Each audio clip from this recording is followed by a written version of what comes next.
the meeting. Yeah, so like always, I just want to start by checking in. How's everyone doing? What's going on in your life? What's God been teaching you? Have there been any scriptures that have been especially expedient this week, or any prayers answered? Any cool conversations you had with other people that are outside of our fellowship? Anything? Go ahead and share if you'd like.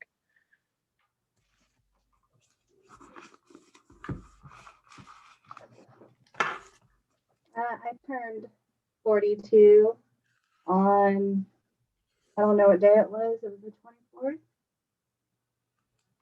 So I got to work on my birthday. And was that this week?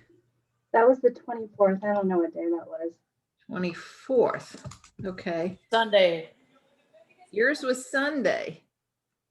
Yes, that You was turned Sunday. 42 on the 24th? Yes, That's I did. pretty cool. Did you notice that, Timbers? We had You don't look had 42. a big cake and presents, but everyone just took them back home.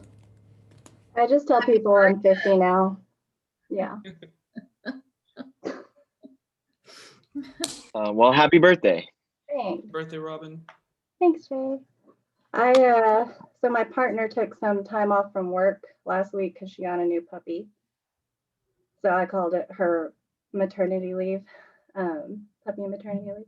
But I got to work with this girl. Her name is Diana. There's Mary Alice. Anyways, this girl had a really not desirable reputation, so I was kind of dreading working with her. She's, I guess, known for being quite abrasive.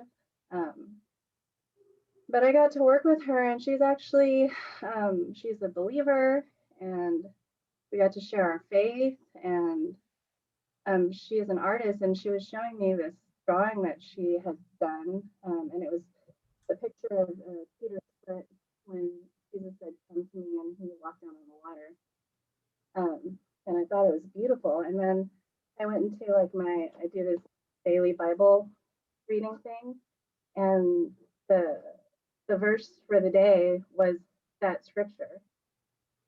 And I just thought it was very providential. We exchanged numbers, and I've kind of drifted from a friend in my life recently who was kind of my, somebody who would come alongside me in my faith and be a support. And she's kind of drifted out, but I feel like God put Diana in my life for this season. And I thought it was awesome. That's great. Yeah. Right there where you work. Yeah. Really unexpected. Sorry, I missed that. A lot of that. I did hear that she was a believer, that everybody kind of had a bad reputation that she was a believer, but then Mamie was calling me for the 4th time in a row unanswered. So I just had to make sure again that it was okay. And it totally is okay. So Yeah. sorry, Robin, I had to cut out for a second.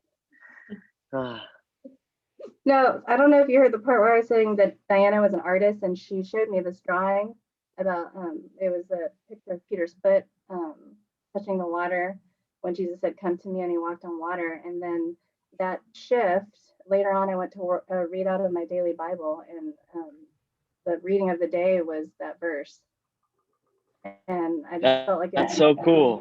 It felt like it was a God thing, and it's just providential, and that God brought her into my life for a reason. Yeah. What a coincidence, right?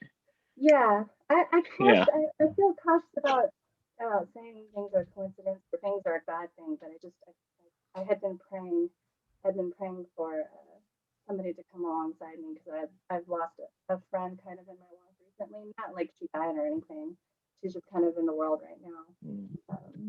So I feel like Diana's here for a season and for a reason. That's cool. That's cool.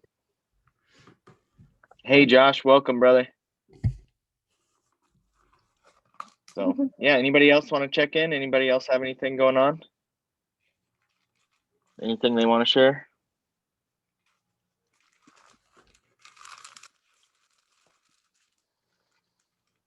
Go for it, Mary Alice. I was sort of been thinking about maybe buying a different car. And I was going to San Antonio, so on the way back, I stopped and looked at the Subaru. I've never looked at a Subaru, never, anything else. I've seen the ads and stuff. And I think I found one that might be okay, but I'm not, mine's paid for. So it's like, yeah, kind of deal. But the one thing that's sort of, a hesitant thing is that the only place you can really get them serviced is at the Subaru place in Selma, which is, 30 something miles down there. And, if it's just driving down for maintenance, that's one thing. But if you have to have it towed there to have it worked on, that's an expensive towing. So Yeah, I can imagine. plus Subaru, I don't know how it is for cost for maintenance and stuff. I don't really know, but that's why you're buying a Subaru, ain't it? well, I don't know. I've never looked at one before, and They're supposed to be pretty reliable cars. Yeah. I Well, thought. that's one of the things, with my traveling up north, that's one of the things I was looking at. But and it's got some good features about it that I really like, that my Ford doesn't have. So I'm trying to, weigh pros and cons and everything else. And so I need some wisdom if the Lord could pass that on to me. Yeah, I mean, Subarus are awesome. I think I love cars, so I love Subarus because they're all-wheel drive and they have a Boxster motor, which is unique and special. That's why you only can get them worked on at Subaru. But it's kind of like Mac and PC if you're into computers.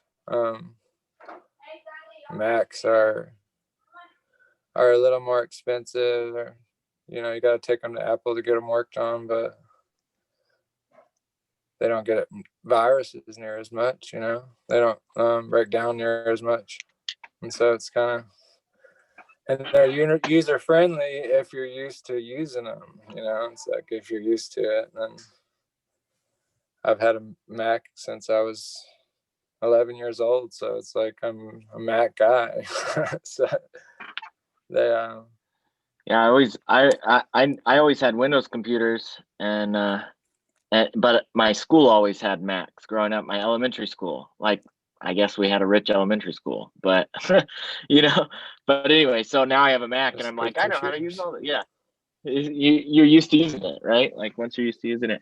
Yeah, that's interesting about the Subaru, though. I never thought of it like that. Yeah, Anyone else have there's any? cats and dogs. I don't know. Like some people are into cats, and some people are into dogs. I don't know. It's like I don't know if it's one or the other. I will tend to lean towards both. I like both of them, but all animals. But cars are cool. I don't know. It's going to be, it would be a used one anyway. I'm not going to buy a brand new one, but 3 years old, the one I'm looking at. But my car is paid for, so that gives me pause. Yeah, I don't know. There's nothing that beats that. There's nothing that beats not having a car payment. That's for sure. My car is 7 years old now. The one that I own. So.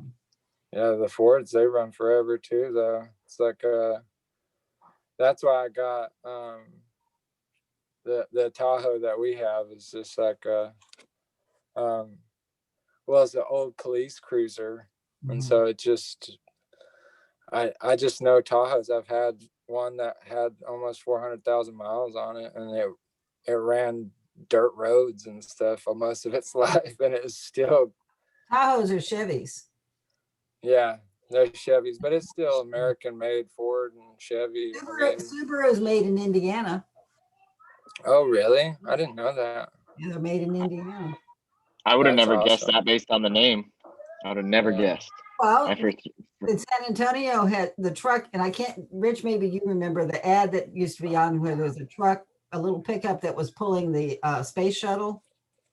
And I don't know if that's what kind of pickup it is, but it's one of the Japanese pickups or Korean, whatever.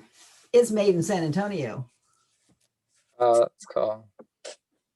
So can't hear you, Rich. You're muted.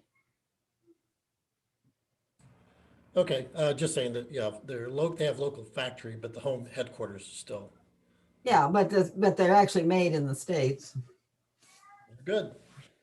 Anyway, so All right, well, I think you got your confirmation on your car that you're asking for. no, they aren't giving me any confirmation. They're giving me both sides, which I've already figured out myself.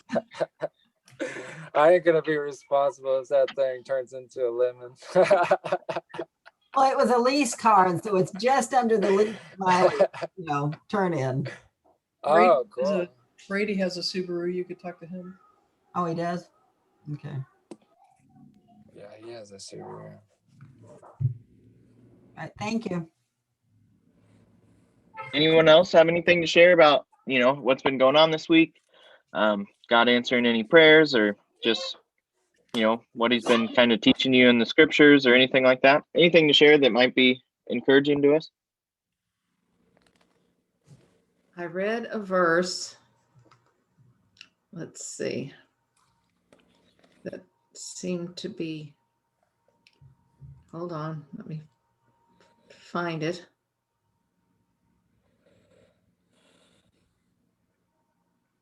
It was Psalm 145. And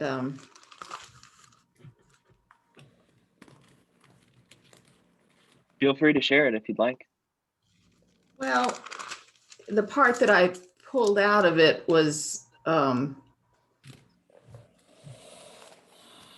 see. The Lord is gracious and full of compassion, and his tender mercies over all his works. And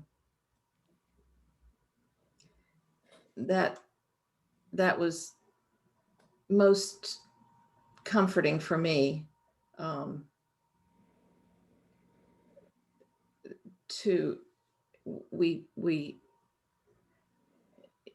think in the world that we live in, sometimes we keep getting measured by certain things, and compassion is not a measuring. It's not mathematical. It's compassion. It's encompassing. And so it was comforting to me, and I was able to share that also. So Nice. Yeah. His tender mercies. What was the finish of that? and hold on. Tender mercies over all his works.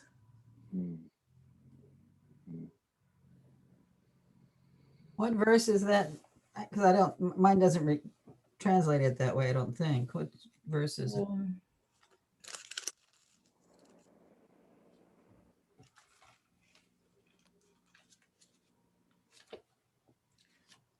145, verse 8 and 9.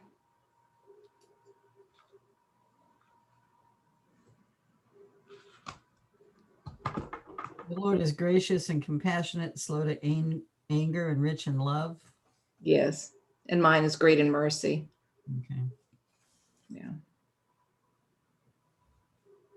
And whatever version I had that I pulled it out of, it was probably in the other room. It was gracious and full of compassion. Yeah. Yeah. Yeah, mine. The ESV just reads merciful and mercy and compassion are very closely linked. But the Lord is gracious and merciful, slow to anger, and abounding in steadfast love. The Lord is good to all, and his mercy is over all that he has made. Yes. That reminds me of, like, I don't remember who said it, but I've heard this kind of floating around, the idea that, like, life on earth is the closest that a non-believer will ever get to heaven, and the closest to hell that a believer will ever get to, and but it's just that steadfast love, the idea that the rain falls on the wicked and the righteous, like just God's tender mercy. They experience joy, they experience love, they experience pleasure and good tasting food, and it just, yeah, his gifts to all of his creation. Yeah, anyway, it's definitely something to worship over. But compassion and mercy are two different concepts. It seems strange that they interchange them in the translations. How so? What do you mean by they're different concepts? Well, mercy, I think, to me, is a lot of it has to do more with judgments. You deserve, and you're getting mercy, not being punished. And compassion to me is more, coming along somebody who's sick or something like that. It's a different mind. In my picture, in my mind is different. Sure. I think within like the realm of the biblical language, especially like in the Hebrew and stuff. I'm not a Hebrew scholar, so don't quote me on this, but I do know about like mercy includes like compassion and compassion for the poor, compassion for the undeserving, right? Like not getting what you deserve, right, is probably something that you've heard before, whereas grace is getting things you don't deserve, like mercy is being let off the hook for things that you do deserve. But in the same way, when we're compassionate to others, regardless of their deserving or not, it is being merciful. Like they're not as, that's what's crazy about the Hebrew language is it's not as clear cut and black and white as Greek and then English after it, right? Like it's more like it's more artistic, like in the sense that like words mean so many different things all at once, and you have to just kind of, you know what I mean, and they just flow in with each other, and it doesn't always mean, whereas like we use Greek and Latin for like scientific things because we can denote very specific things. Hebrew's not like that at all, from what I understand about it.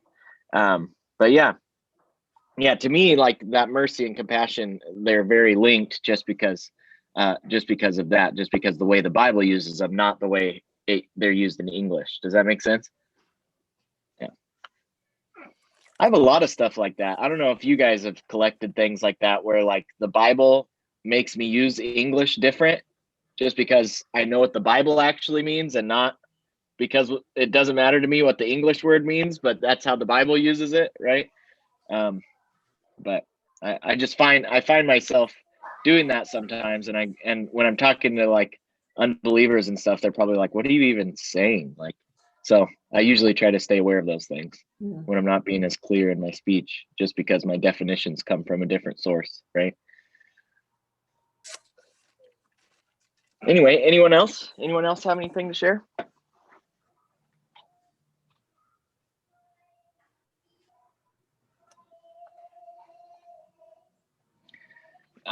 I'll share real quick. Like I said, we've been going through the Proverbs in the morning during like the Bible time, when my kids sit down and everything. And we went through Proverbs 27 day, and we have, so on Wednesdays, we do jujitsu at noon, and it was about 10:45. So we really had to start getting ready to go. It was about 10:45 when my wife was like, when Nicole was like, hey, do you know what time it is? Like, you guys got to get in the shower and go. Like, you need to start getting moving. So it was really cool this morning, just getting lost in conversation about the Proverbs, and just getting lost in conversation with my kids. It was just cool to see their little thought processes and how they're applying like this wisdom to their life, and they're learning from their past experiences and how this applies and everything. Anyway, I was just really blessed by it this morning. One of the ones that we really stuck on was 27 verse 6, which are faithful are the wounds of a friend, but profuse are the kisses of an enemy. Right. And we talked a lot about flattery yesterday, because the last verse of of 26 is let me just get there and read it. But the last verse of 26 is, a lying tongue hates its victims, and a flattering mouth works ruin. So we talked a lot about how, like, people who just flatter you and people who just multiply kisses, like, they aren't your friends. They're actually your enemies, right? And because a flattering mouth works ruin, or, and if they're telling you what you want to hear, and they're not being truthful, like, they're lying to you, and that means that they hate you. Like, you know what I mean? So, like, it's not this kind of like, oh, but they're so nice to me. And it's like, well, no, they're flattering you. They're puffing you up, right? And like, you don't need, but a friend who corrects you or like or rebukes you or tells you the truth, even though it might sting a little bit, like, that person actually cares for you, and so the difference between that kind of mindset of people who just are always nice to you. Anyway, we talked a ton about that, and we even came back to it. I forget where we came back to it, but anyway, yeah. So it was just a real blessing to me, because it's cool seeing my kids just grow in wisdom, and from this ancient book that's like, Proverbs being like, what, 3,000 years old sometimes or whatever, you know what I mean? Like, it's just cool seeing their little minds working at it today and going, okay, I can take this lesson to the rest of my life.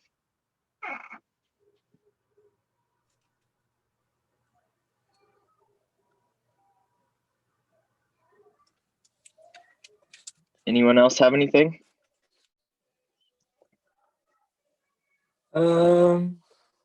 I mean, I'm reading some Old Testament stuff that's really cool to be reminded of, which is like just how Moses repeats, be strong and of good courage at the end of Deuteronomy, and then in the beginning of Joshua he repeats that same phrase. I think that's so interesting, and it's very inspiring to only be strong and of good courage. Just that statement is so strong. And then also, I guess I've forgotten over the years or something, but when the Ark of the Covenant crosses over the Jordan, it stops the flow of the river, which is so cool. It's just another time that God stops the waters for the people, for the Israelites to cross over. And I guess I just haven't like really studied it or looked into it in a while, and so it was cool to like go through that whole experience again, and kind of how God is so powerful and brought the people into the land of milk and honey so gracefully.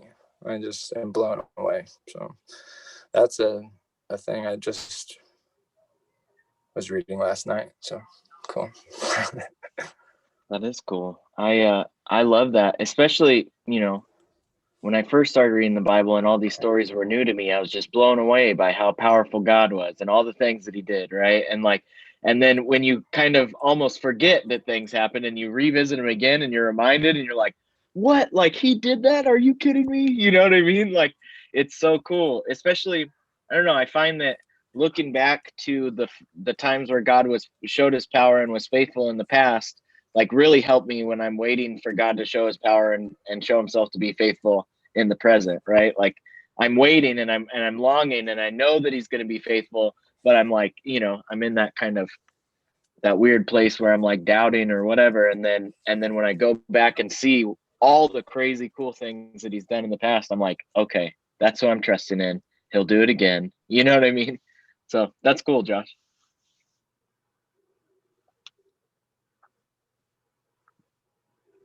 Yeah, it's cool. And Kirk, and you need to look past this splitting of the Jordan River as well, but that happened as well in the same transition back to Israel, the promised land. Yeah. and then like I think it might not have been the Jordan, but I think it is. If my memory serves me correct, that God split for Elijah too, right? He strikes his coat onto it, and so I mean, God's just apparently completely intimate with splitting the Jordan. You know, just stopping up the Jordan for his people. It's I'm like just the like, Jordan is I'm no just like, problem to me. I'm just like, give me everything water. I'm a water baby. I love it. Everything water. So cool. Nice. Mm. I'm ready for spring, summer. It's like, Get on the water. Hey Jay, just if you don't mind sharing, what have you been up to, man? What's going on since Sunday? Not just been working most of the time, just delivering groceries.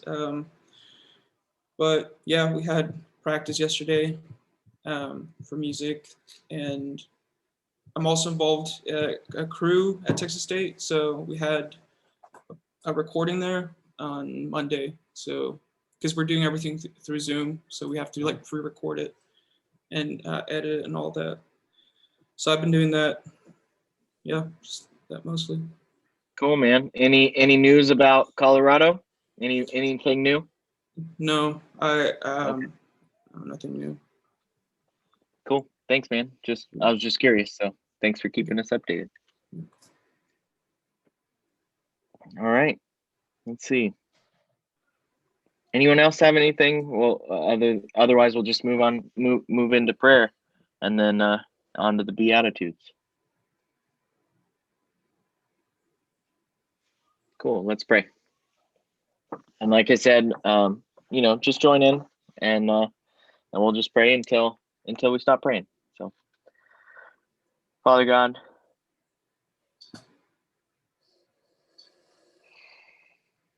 I thank you that your mercies are new every morning. I thank you that your steadfast love is over the face of the earth, and that your compassion and your mercy is over all of your creation. Lord, I pray that you would work in our lives and in a powerful way, that you would help us, that you would help us to be your people, because you are our God. And just enliven our spirits tonight. I pray in fellowship, and help us to be open with one another, and encourage one another.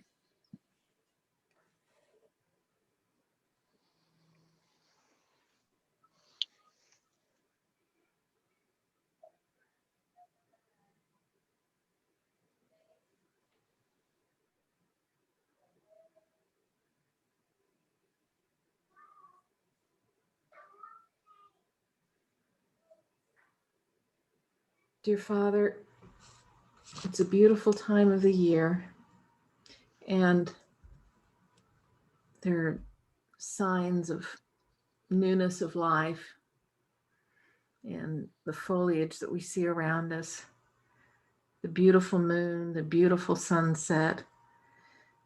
You fill us with wonderful reminders of the care that you're having for us.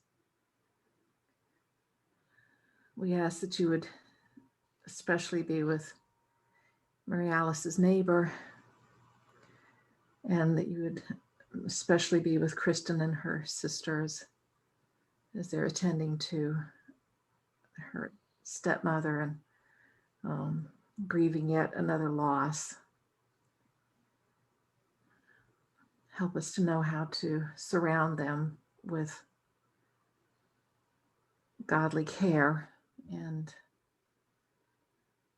we ask that her heart would be settled and at peace, and that she continue as she has these last several years to trust you.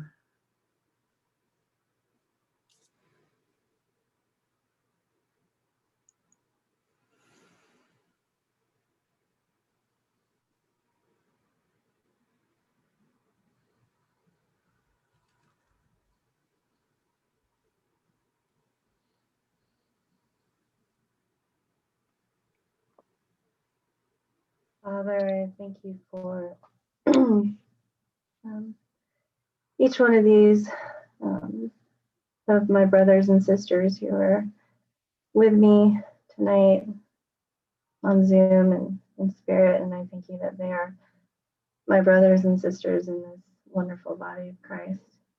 And thank you that you've put them in my life to lift me up and encourage me, and that I can be there for them when they need the same. It's such an honor to be a part of this body and this church. And just thank you for this gathering tonight. And I ask that you use this time to honor you and help us to worship you and just be our vision and be in our words and our thoughts tonight. And may this time be pleasing to you. And we love you.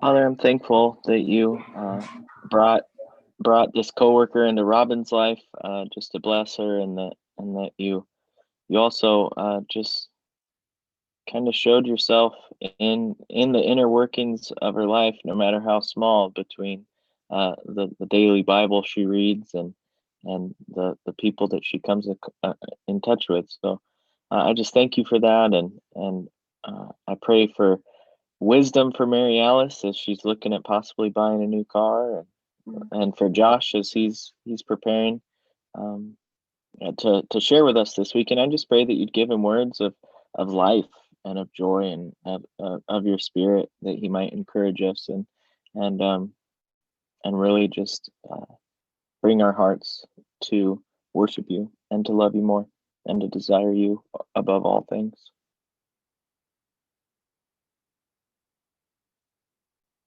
Oh, and thank you for our brother Rich. May he have a blessed day tomorrow. And we thank you for his life. And thank you for Robin's birthday, and thank you for Destiny's birthday, and thank you for Michelle's birthday. Oh. All this week.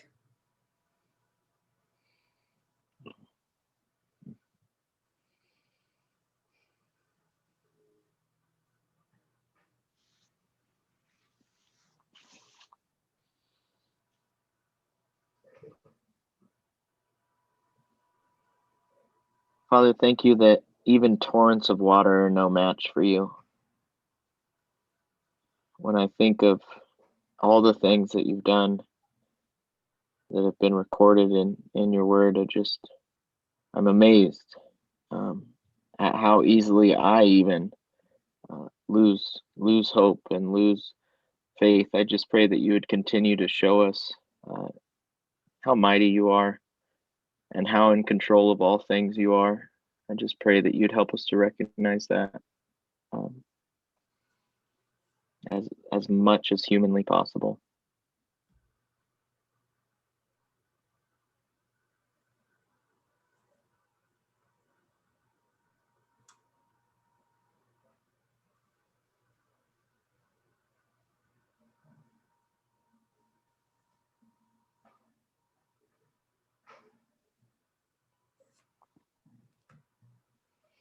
Amen.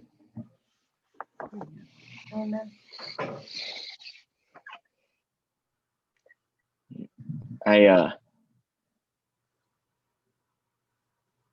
When I thought of as much as humanly possible, immediately after I had this sense of well, we want something supernatural, right? We want something more than humanly possible.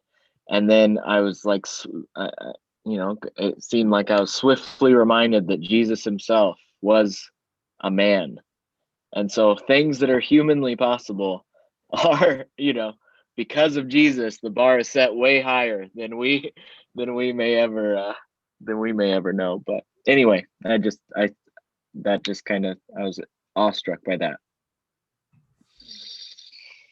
All right, so the blessed life is what we're talking about, the Beatitudes in Matthew 5.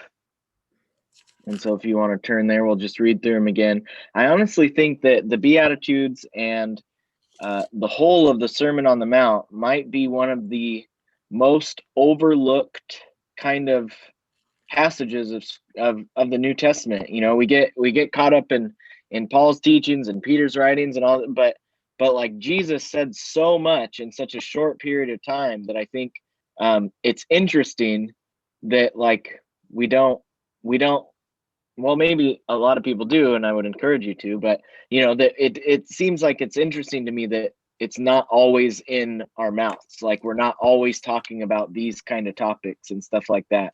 And anyway, I really appreciate the Sermon on the Mount and the Beatitudes. And he opened his mouth, verse 2. This is Jesus. And he opened his mouth and taught them, saying, "Blessed are the poor in spirit, for theirs is the kingdom of heaven. Blessed are those who mourn, for they shall be comforted. Blessed are the meek, for they shall inherit the earth. Blessed are those who hunger and thirst for righteousness, for they shall be satisfied. Blessed are the merciful, for they shall receive mercy. Blessed are the pure in heart, for they shall see God. Blessed are the peacemakers, for they shall be called sons of God. Blessed are those who are persecuted for righteousness' sake, for theirs is the kingdom of heaven. Blessed are you when others revile you and persecute you and utter all kinds of evil things against you falsely on my account. Rejoice and be glad, for your reward is great in heaven, for so they persecuted the prophets who were before you." So we're talking about blessed are the meek, for they shall inherit the earth today. And I have a question. What do you think of when you think of meekness? What kind of person is meek? What is meekness? What characteristics can also be described as meekness? Like what list of characteristics are fit to describe what meekness is? Gentle. That's a good one. Absolutely.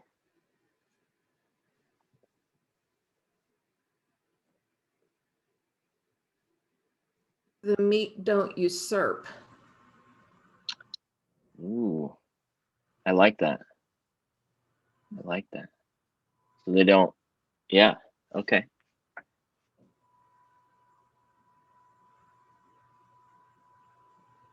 I always think of the bully and the meek person, and they don't fight back. They just get hammered. I don't know why I think of that when I think of meek, but you know, somebody that turns the other cheek, you know, doesn't fight back. Meek as a mouse, right? That kind of, yeah, yeah. Anybody seen the movie Ferdinand? Yeah. No. Oh, come on.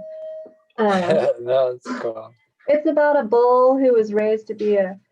go into the bull ring and fight the matadors, but he just loves flowers and he doesn't want to fight, and I just saw that like yesterday with the kids. So Thunderbird and mine Hawk for were acting. They were acting Ferdinand the like bull. Ferdinand this afternoon in the living room. Like Hawk was the bull and Thunderbird was the matador. Yeah, but he's like the biggest bull. He grew up to be the biggest bull, and he didn't want to fight. And He's a sweetheart. yeah, he just wanted to smell the flowers and be in the pasture. I highly recommend. Yeah, That's cool. it's That's so cool. One of the things I read said that meekness doesn't mean, let me see if I can get back to it here. You know, it's not, you know, we normally think we're supposed to be aggressive to stand up for ourselves or whatever we want, or believe.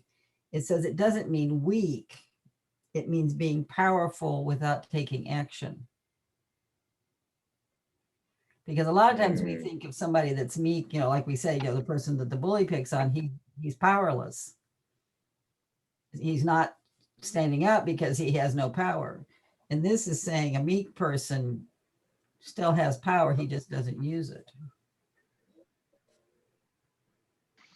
I think that's actually that's a very good thing to touch on, like a very good turn. Like instead of thinking, you know, there's a huge difference between helplessness and cowardice and meekness, right? They're two totally different things.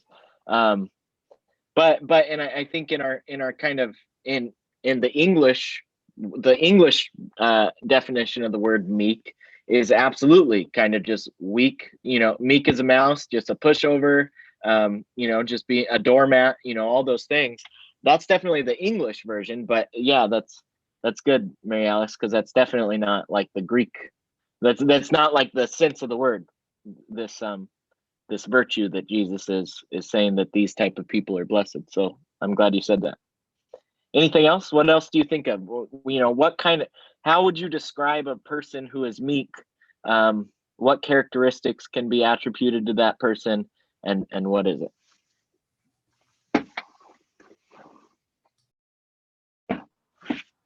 I would surmise maybe that would have been a term used for Jesus when he was standing in front of Pilate. Ooh, that's a good one. That's a good one. Because he never spoke. Yeah, like a lamb led to slaughter, he didn't open up his mouth. But he had all power.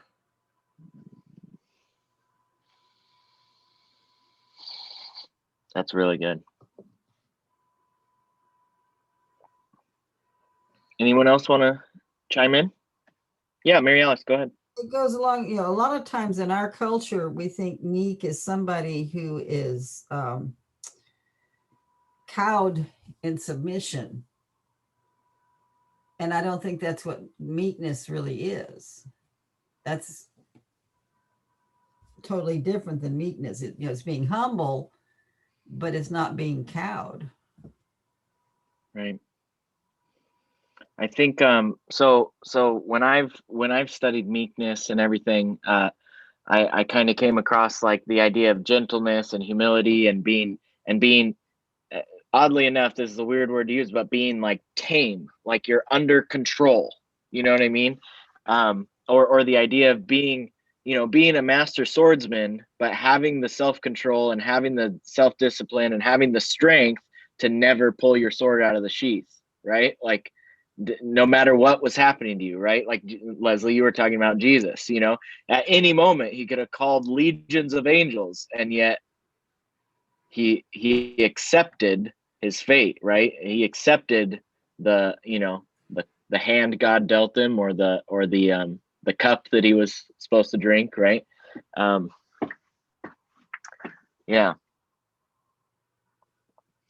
actually think Mary Alice, I think it takes a lot more strength to be that type of person who has the means but yet doesn't anyway, right?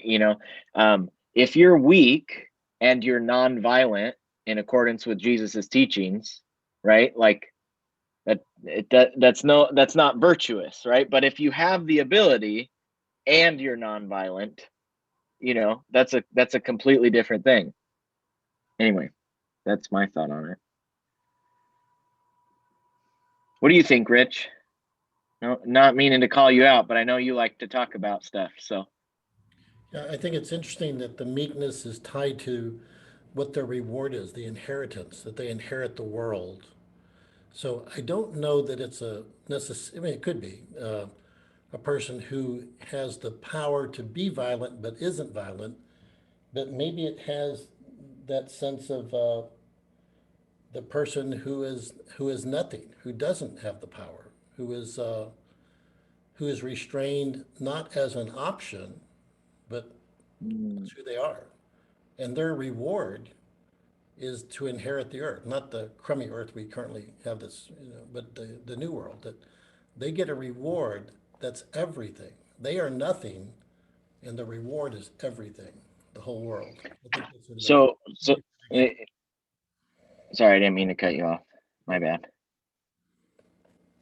So what you're saying is kind of like, it's not necessarily like a virtuous choice or something. It's not a way that they're acting in the world. It's not a way that they're, it's just part of what they are. Like, so it's saying basically that those who are weak, or, those who have no power will inherit the earth. Is that kind of what you're? I think there's a connection between what the reward is, their inheritance of the world. A person who is meek doesn't demand their place in line, doesn't demand the position, doesn't, we don't think as a meek person, oh, as someone who's carrying a sword, but I don't see that as the visual. I see the person who is empty, who is not demanding. And they, Mm. not as because they're weak necessarily, but they don't do that. And so somehow the reward for them is for their meekness, not for, and so somehow I think there's a connection. I don't know if I totally understand it. It's really good. But there seems to be something about meekness, not demanding anything, and the reward is the entire world. It's an opposite. So Yeah. I think that's the way I would sort of look at it. Isn't that No. the Oh, last go ahead, and Brenda. first? So if you're meek, you're last here on this earth, but you'll be first in the new earth. I think that's what you're trying to say. Could be. That's what I Yeah. hear.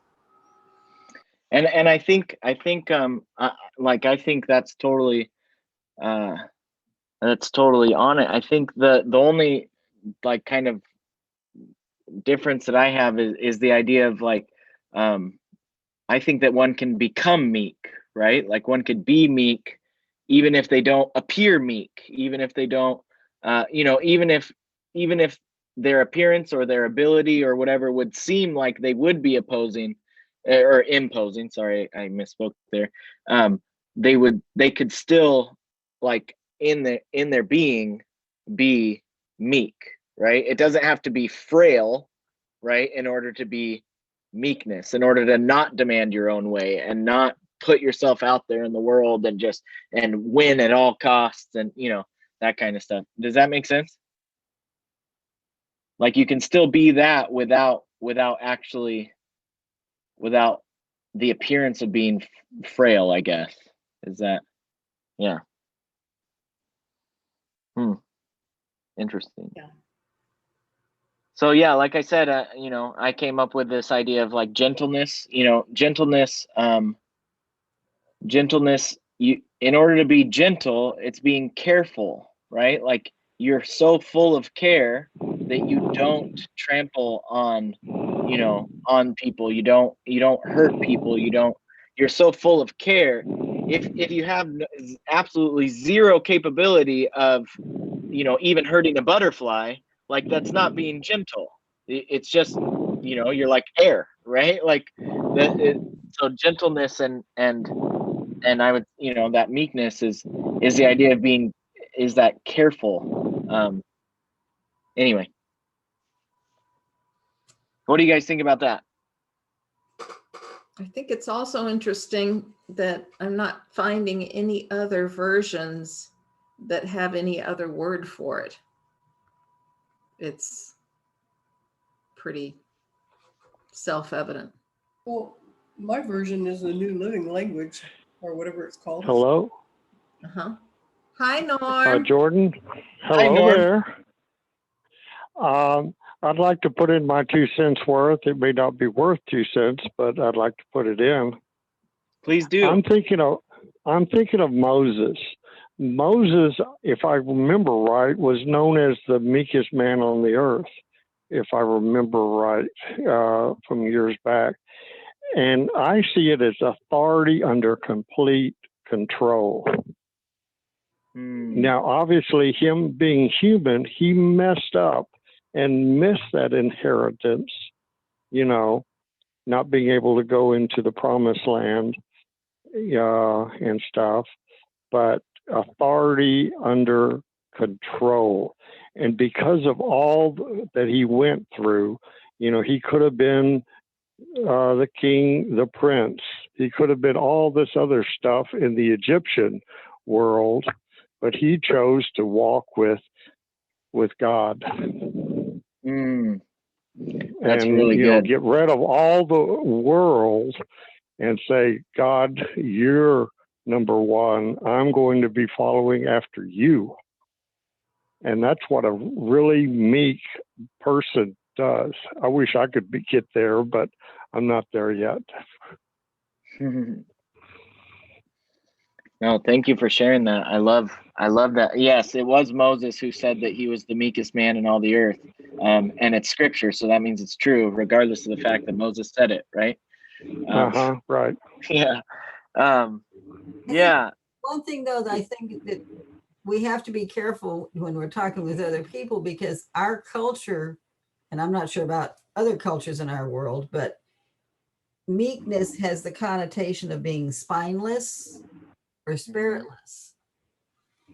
And so when you use that word, that's the picture that comes up in their mind. And they don't understand that we're using it to mean something totally opposite. Well, I'm not so sure that we are using it to mean something totally opposite, right? If you're truly meek, right, you're not really caring. You're not really caring if other people think you to be spineless, But right? Like we you're not go ahead. spineless. Though. That's what I'm saying, though. You're not spineless. Sure, and that's kind of the that's the shock factor of Jesus saying, "Blessed are these people," right? Blessed are those who mourn. That doesn't make sense. Blessed are those who mourn. You know, what the poor, that doesn't make sense. The meek, that doesn't make sense, right? So yeah, I think that's the shock factor is finding the virtue in meekness, regardless of the fact that everybody thinks it's stupid.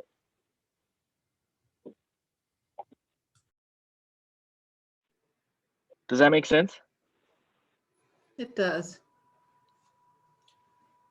So I have a question. Do meek people exercise authority ever, or do they always withhold exercising their authority? That's a great question, Jay. I Also, think the example that we have of Moses is that he absolutely exercised his authority according to God's command, right? So, yeah, and yet he was the meekest person on the face of the earth, right? Um, but I don't think demanding your own way, right? Like I don't know, that's a hard one. It's like, for me, it kind of flip flops back and forth when we start thinking about a meek person who's also in a position of authority. What do you guys think? Let me just comment a second. As I look at these, I don't, all of us can relate to, being mourning, being meek, being righteous or mourning right. But I think he's taught me, just my opinion, I think he's talking about people who have this as a life. It's not that, someone at work said that you were a bad person because you were a Christian, and you go, oh, I've been persecuted, so I can go to this verse and say, I think it's people who are persecuted. I mean, as an ongoing thing. I think to them, these words mean something. To someone who is, well, when you say here, for someone who is poor in spirit, we talked about briefly last week, not for the day or this week I'm poor. I think this is a life way of being. To them, he's speaking, and to them, It's a hard thing to understand. so it's to them that these words are addressed to, because there's a finality in the being that they are. So it's not like you take and Robin's depressed for 2 days, and then you say, well, blessed are the poor in spirit, yours is the kingdom of heaven. I think it's, it's someone who's in a continual, ongoing state of being poor in spirit. I think you think of, we're not used to that because, we resolve everything fairly quickly. But there are people in countries that for them, poverty and hunger is not like, I didn't get to hit the store this week. It's an ongoing thing. And to a person who lives in a state like that, to me, it sounds like these are blessings addressed to people that are in that scenario. So, I mean, I guess we could apply it, say, yeah, I was depressed, so I get to be poor in spirit, so that, but I don't know. I think there are some that are just, these are ongoing, maybe years of this type of stuff. Persecution, we're persecuted because someone says something to us at work. Okay, but there are people in parts of the world and have been in Christian history that the persecution was ongoing. It was not just for the week, it was a life. And I think when a person in that scenario hears words like this, that says, blessed are or the gentle, or your inheritance is going to be the world, that to that person who not for the moment or the week is gentle, but is in that empty kind of, that's a reward to be blessed. You go, wow, okay. But that, Go ahead if you want. yeah, that's to me. Star 6. Okay, I hear you, Norm, saying star 6, but but that's to me. So to me, these are huge statements. You're right, and we don't think about them a lot. But I think we sort of minimize the words of Christ when we sort of just chop them up and give them a, this week, this day, and then it doesn't mean the same thing. I think there's something a lot deeper, that there's something a lot more a longevity to some of these conditions he's describing. Merciful wasn't mean, I was nice to the teacher at work or the teacher at school because they were mean to me and I was nice to them. Okay, now I was merciful. I don't think it has that. I mean, it's good to be that, but it seems to be an ongoing, longer. To me, as I look at it, that's what I would read it that way. But that's just me. Oh. I really I agree with you. I'm wondering, do you think, Rich, do you mind if I kind of ask you, try to pull some more of that goodness out of you? But do you think that these are kind of things that are, I mean, or these promises that are attached to them are so great? Do you think that these are things to aspire toward in any way? Um, Well, I mean, there's nothing wrong with aspiring to mercy. There's nothing wrong with aspiring to be a peacemaker. There's nothing wrong. Uh, I think there is something wrong aspiring for persecution. I think it'd be wrong to aspire to mourn more than than. So from that, I don't. Uh, not all of them would have that ability to be aspiration situations. Some of them are situations. Poor in spirit. I think it's a state that you're in. So I'm saying I don't know that I can be definitive on the whole thing, but as I'm looking at it, it just has a sense to me. If I said, "Blessed are those that hunger," I don't know that applies to the fact that you miss lunch and you go, "Oh Oh, wow, 100%. I'm Yeah. reading this verse and now I'm blessed." I don't think. I think it's something much greater. So to me, it has that more weightiness about it. And so I would be comforted if I was in a state, if I was found myself overwhelmingly mourning for not the week or the day, but if my station is just something, and we've all, lost people, but I think sometimes you lose someone you didn't care too much about, so it's no big deal in the morning. But sometimes it's a big deal. And for that person in that prolonged state, I think the words mean something. But for other people, the mourning is ongoing. A person who lives in a war zone where people are constantly dying, it's ongoing. It's not sometimes for years. And so I think people in that situation hear it differently than we do when we have our, moment of mourning because of some other smaller event. But if we're mourning, it's a big event. So, but I think that's what I'm saying. I think it's something bigger, and I think it's because inheriting the world, because of this meekness, this ability, is someone who, to me, isn't trying to demand the world. They're not trying to take over the world. They're not trying to, their position is one of, and I think the word empty also fits into meekness. Is, you know, and I don't think it's necessarily a weakness position. It's just a character that they are. I think of the person, which isn't an exact, example, but to me comes to is Gone with the Wind, and who is the Melanie. Melanie in Gone with the Wind. Every time I see the movie, I just think, wow, she is like a meek character. There's just nothing vile that seems, she just seems to operate in a way, and to me, it's like, wow, do people like that really exist? But not the perfect example, but that's what comes to my mind. But I do think these are weightier things, and people that hunger and thirst for righteousness. Okay, that's not a righteous moment because someone won an election or you got your way and at the school board. These seem to be much greater, lengthier things that he's talking about. And to those people, They're for righteousness. I didn't mean to get ahead. For they shall be satisfied. So that's a lifestyle that a person's in, and you're not seeing all those things occurring. The righteousness doesn't seem to occur, and say, look, it's coming. You know, yeah, you could apply it to a short term, and there's nothing wrong with that. But I think they're more weighty. Is the way. That's the way I would approach it. What do I know? That's me. Oh, that's awesome. Yeah, that's so cool. I definitely apply meekness to like if we are talking about people that are bullied, you know, and then there's the bully that just sits there and isn't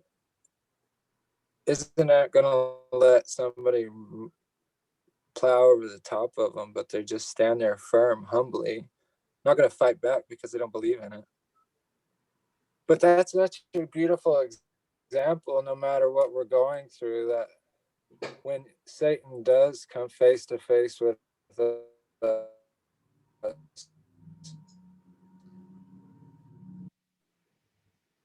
what come across in our lives, you know, without the strength of the Lord, knock us back or slam us to the ground where we can't breathe anymore. That has so much more weight to it. To be humbly strong, not fully win every time, but we know it's going to win every time. So we can stand there humbly, knowing that it's going to be okay, no matter what it is we're going through. Certain things mean certain to people. It's hard to judge struggle someone's going through and what weight it is affecting and weighing on top of them. But to be meek is, yeah, to be humbly strong in the whatever conflict you're or whatever struggle you have to go through. Just like Moses, he didn't want to go to the Pharaoh. He didn't want to go to the leader of Egypt and tell him to let his people go. Yo, you got my people enslaved, bro. Can you let them go? I want to take them home right now. If that's going to go well with anybody, would anybody want to do that? But he knew he was serving a God that always wins. Even didn't want to do it. He questioned the Lord to his face.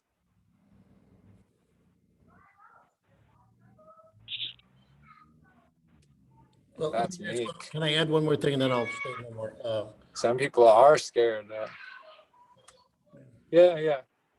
I think there's something to the way he describes the poor in spirit, that where the kingdom is theirs. All the other ones is shall be. It's a future thing. There's two of them that are immediate things, and the other ones are future things. They shall, which doesn't mean at this moment, but it's coming, which means a kind of a patience is involved with it. There are some that don't require the patience. There's an immediacy. Those that are persecuted, they are experiencing the kingdom of heaven. There's something about the persecution that they're saying, you're now in it. You're in the kingdom of heaven. It's not a waiting. You don't have to wait for it to come. Somehow there's a there's a participation. For those that are poor in spirit, theirs is the kingdom of heaven. They have this. There's an immediacy, and those probably require more, thought. But I think there's something to the choice of language. Of two of them are immediate. The first and last are immediate. The other ones have a futuristic reward. It's coming, and that requires patience. So that's why I think it suggests more of a long-term person in that position, long-term, as opposed to just for the moment. But it would be okay in the moment. There would be nothing wrong with grabbing onto it for the moment. Did Rich? Did you feel as though any of us were kind of describing it as a one time in the moment thing?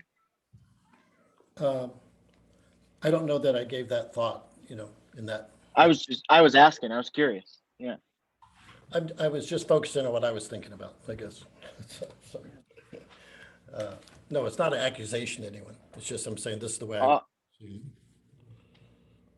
I wasn't trying to say it was an accusation. I was just asking like where that kind of, because it was I think it's cool, like the dichotomy you're making between like the idea of just like acting, you can't actually be proud in your heart and then act one action of meekness and all of a sudden like, well, you're going to inherit the earth. So so I think that's kind of cool, the dichotomy you're making, because sometimes we think that it's not a heart thing. It's not something that's actually inside of you. It's just, oh well, I better act this way, I better pretend that I don't care that this person is walking all over me, because because if you actually do care and they walk all over you, then you're going to build resentment and then you're going to snap. Like that's not sustainable. That's not actually what they're talking about. Right. So I was just wondering where you got that dichotomy from, because I think it's fascinating. I've been looking at the passage, so it was thinking I've been contemplating, thinking about for a while. So it's not to anybody what they were saying. Well, it ends Hello? like Hello? 11 and 12 talk about persecution. I think Suzanne was trying to say something. I'm sorry, Brenda. Yes, I'm in. Am I in? Yes. Yes. Okay. Well, we're talking about meekness. And meekness to me, is a positive thing. Meekness is sort of like a humble, gentle strength.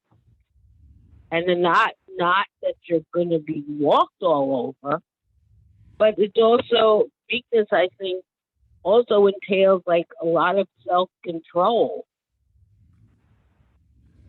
And as I said, to me, it's not at all a negative thing to be meek, because in meekness, you can sort of go through the back door and make your point, whatever it may be, not in a confrontational manner, but in a very quiet, humble, kind way. Sort of like Ferdinand, the bull. Yeah.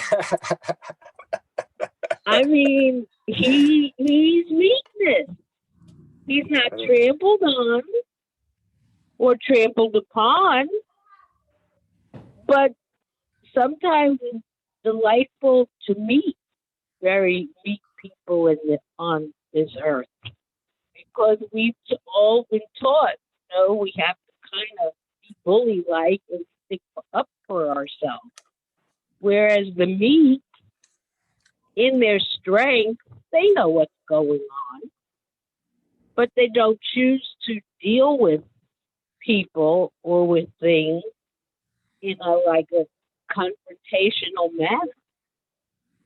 Yet they can get their point across in a meek, humble, kind, gentle way.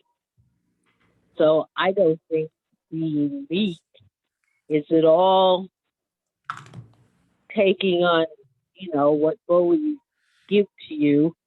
It's just a very strong way, but a quiet way of dealing with things, dealing with people.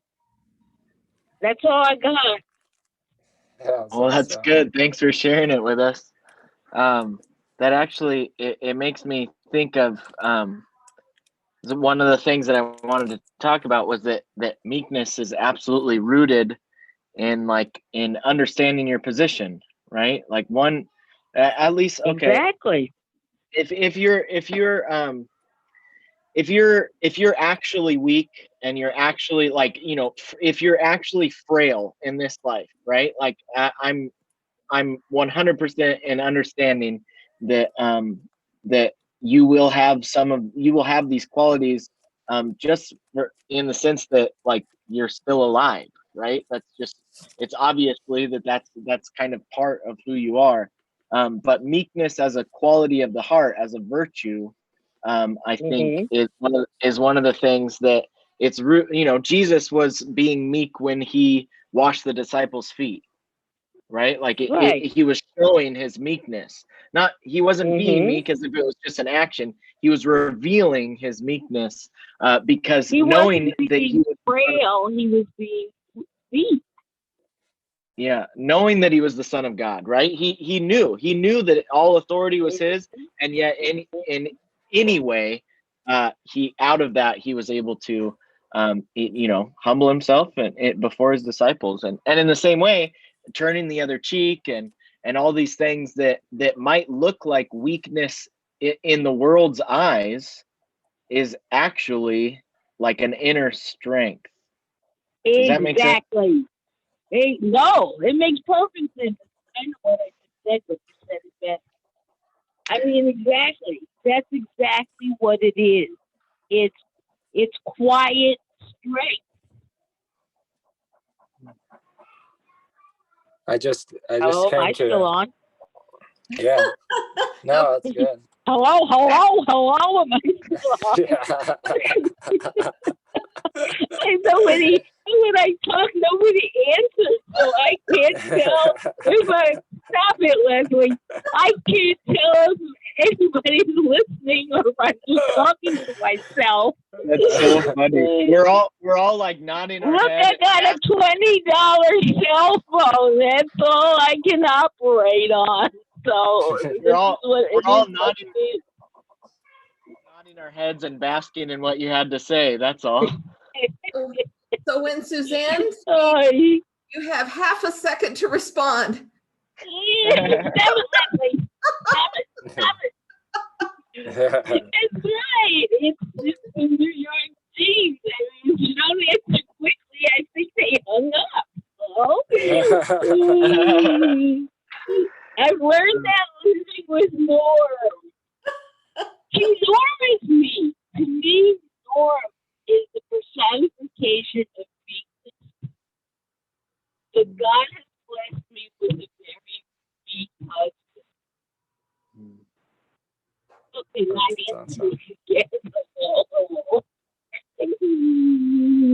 So talking to the Is phone. anybody there? No, that was awesome. Oh God. What were you gonna say, Josh? Oh no, I thought that was awesome. That was really sweet about Norm to them. Yeah, and I think this verse, I really like what Rich was saying too, is how it can be used for someone that's not just going through it temporarily, but it's a long-term thing. And without the power of meekness, I think as humans we are weak. If we bear that quality, some people have a personality that is mournful. It is great for them to see that verse, and it's so encouraging.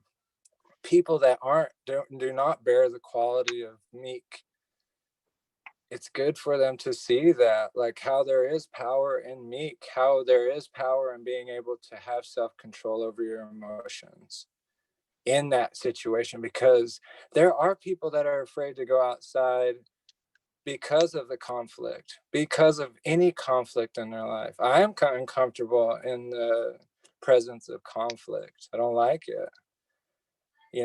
But it's encouraging to bear the quality of being meek in the face of struggles, in the face of your day-to-day, to be encouraged by this verse. There's so much power for it, especially if you come from a weaker personality that doesn't like conflict or debate, or it's encouraging to be meek. Or you have a personality that is not very self-controlled in anger. You get angry easily, so when you get in a debateful conversation, you don't do too well. It turns into a way bigger conflict than it could have been. And I think debating is healthy. As believers, we should debate with each other. But if we're not carrying the attribute of being meek, we're not holding on to this personality that Jesus is explaining. we'll never get to that level. We'll never transcend, we'll never be able to long for that, because there's so much that we'll be missing out on by letting our emotions take over, getting in the way of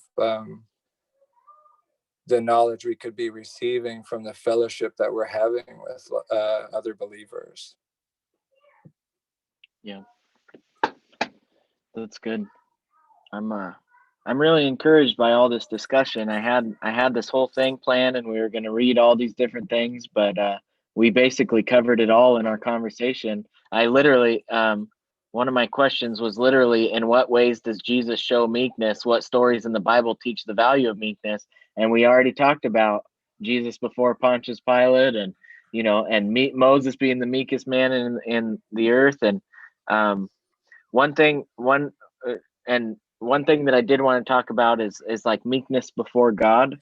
God doesn't want this over spiritualized version of you. He just wants you as you are, type of thing. And then also that promise, like Rich was really, and Rich, what you said was really encouraging about that. It's an inheritance, right? They will inherit the earth. It's not that they will conquer the earth. It's not that they will overcome the earth. It's not that they will take it for their own selves, right? Like, it's that they will inherit it. It's nothing that they can do.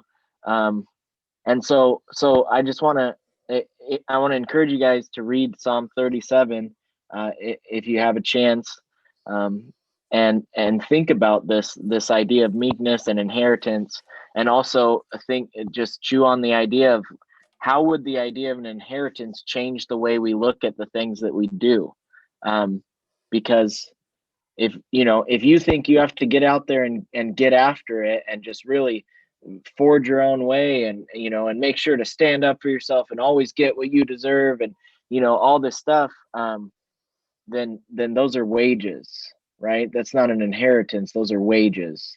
That's you earning it. And the only wages that the Bible talks about is the wages of sin being death. So this inheritance is actually the idea of inheritance, to me, is actually very very encouraging, rather than something you earn. Anyway, does anybody have anything to add before we close down? Yeah, go ahead, Rich. Oh, never mind. I'm good. I was Okay. wondering, is there much difference between inheriting the kingdom of heaven versus inheriting the earth? Yeah. So when I think of the inheriting of the earth, it's that the earth is the Lord's and the fullness thereof, right? He owns all of it. And this idea of the new earth, right? Like that these people who are in lowly positions, these people who don't go out and demand their own kind of respect and everything like that, those people will be last in this earth, but in the new earth, they'll be first, right? And so, does that make sense, Jay? Did that even answer your question? Sort of, yeah. Well, go ahead and clarify, because I think I must I have was missed just wondering if there's I guess what the difference would be, because I'm thinking God's kingdom will be established in the new earth. So I was thinking maybe it like encapsulates all of it, or if they're, I guess, maybe one is a subset of another. I don't know, but I was wondering if there was much difference between the two. But anyway, that's. I was No, thinking, I was go thinking ahead, Brenda. you can realize heaven now. I mean, we have the Holy Spirit. We can realize His blessings. We can take all of our knowledge to heaven. We can't take our earthly possessions. But so in a way, you, like Rich was saying, the kingdom of heaven is given to them. We can get those things now. We don't have to wait. And then there are things where we will be comforted here, but how even more so in our eternal life, there will never be mourning. I don't see mourning, right? He'll wipe away every tear, right? There won't be poor, there won't be hunger, there won't be thirst. So I don't know if that helps you, but that's what I thought of when you asked that question. Yeah, the idea, I thought of this while Rich was saying about, the kingdom of heaven as well, but kind of along the lines with what you're saying, Brenda, is that idea that, the poor in spirit, you kind of, you, you kind of have to become that poor in spirit in order to enter the kingdom of heaven, right? You kind of have to be in that, at the end of your rope, um, that kind of empty of yourself type of thing, in order to even enter the kingdom of heaven, which can be realized now, which is now, it's at hand, it's closer than you think, right? Like it's at your fingertips. And then those who are persecuted, I mean, they're in, to be absent from the body is to be present with the Lord, right? Like, so they gain the kingdom in an instant, right? In a moment, um, in the moment of their persecution, right? Um, but then there's also, how far does persecution go? Are we really persecuted just because somebody says some bad things about us, or is that actually covered in blessed are you who, who are reviled and all these evil things are said about you falsely on my account, right? Rather than under the idea of persecution, like dying for the faith, which has, as far as my understanding is, has always been the meaning of the word. So anyway, does that make sense?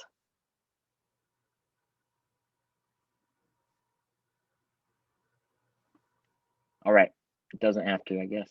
That's all right. So anyway, cool. That's all I have. So I just does anybody else have anything to add before we close up? I don't know that it occurs to the meek to conquer power. That's good.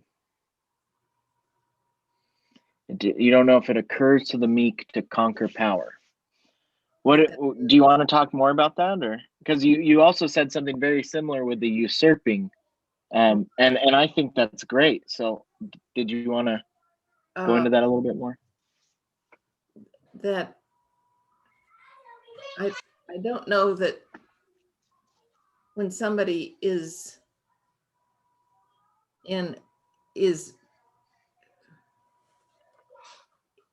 someone who is meek perhaps has a sense of personal power, but they don't have a need to usurp it, to grab some type of power out there that, I don't know, is it's as though there are so many messages here on the earth and suggestions of that you can gain this particular foothold on something, and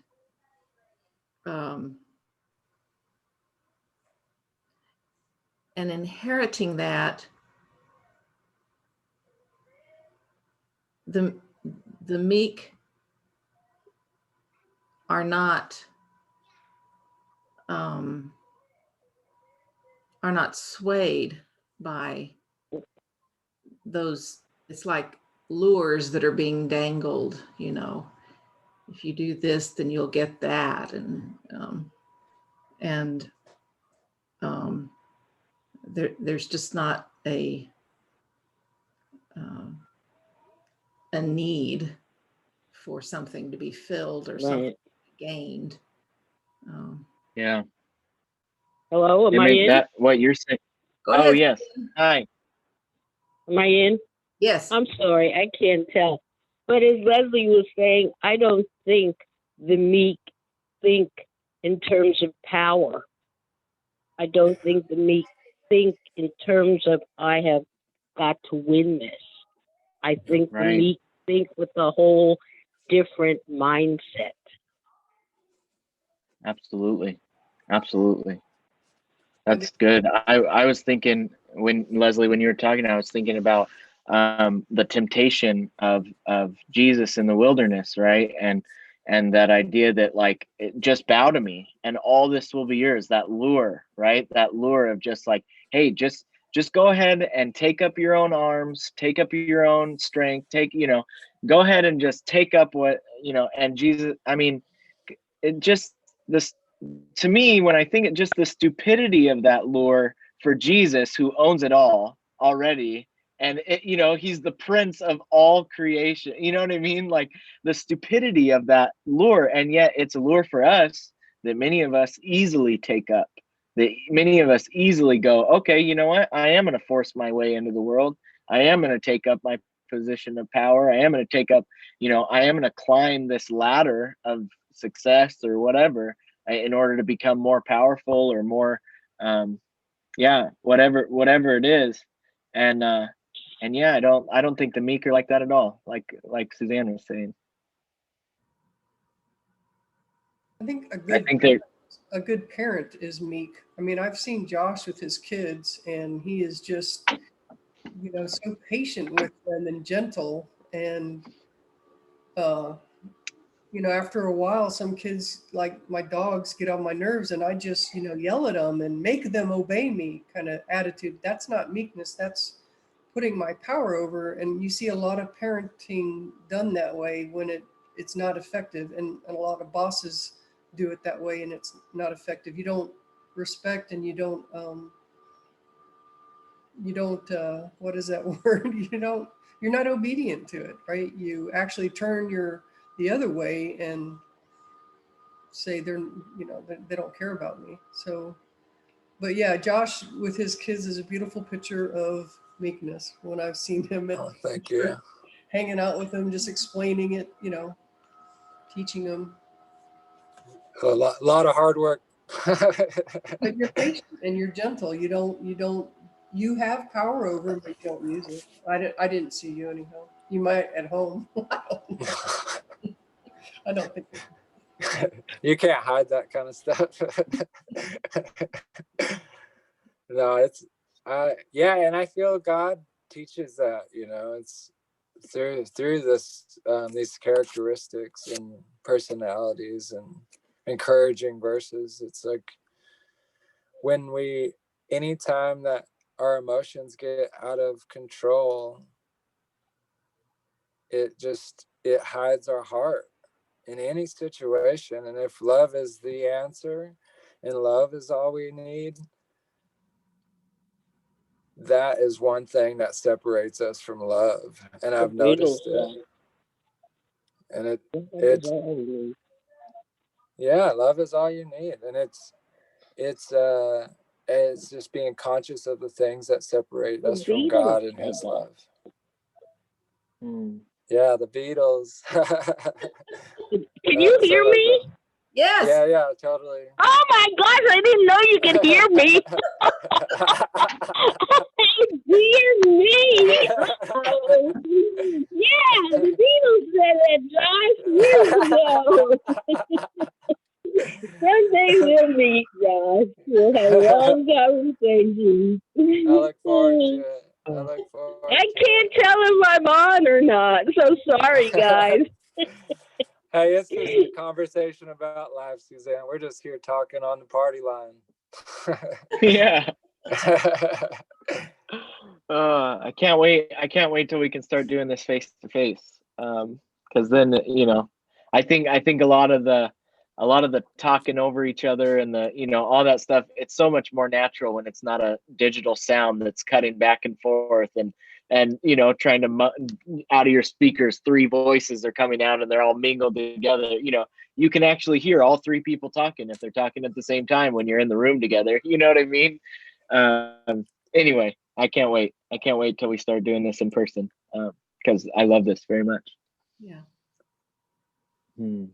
Real chatter.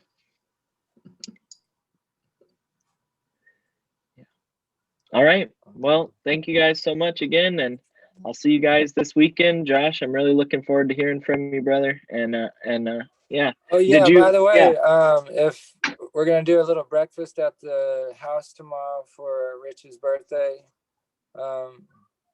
Anybody on here wants to come by, y'all are all more than welcome. We're gonna try to do it outside around 8:30 a.m. But if it's a little chilly or too cold, we'll just bring it inside. So it's we're gonna cook some.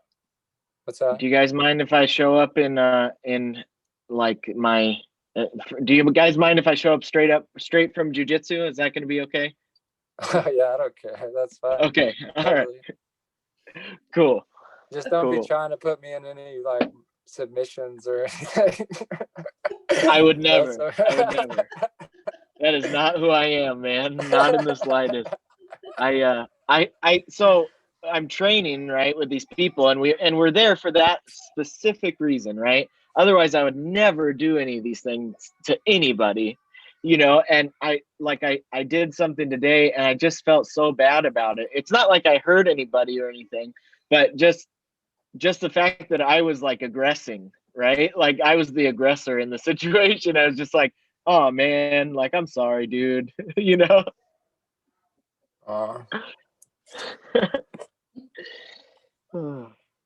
Anyway, cool. All right, guys. I'll see you when I see you, either this weekend or tomorrow.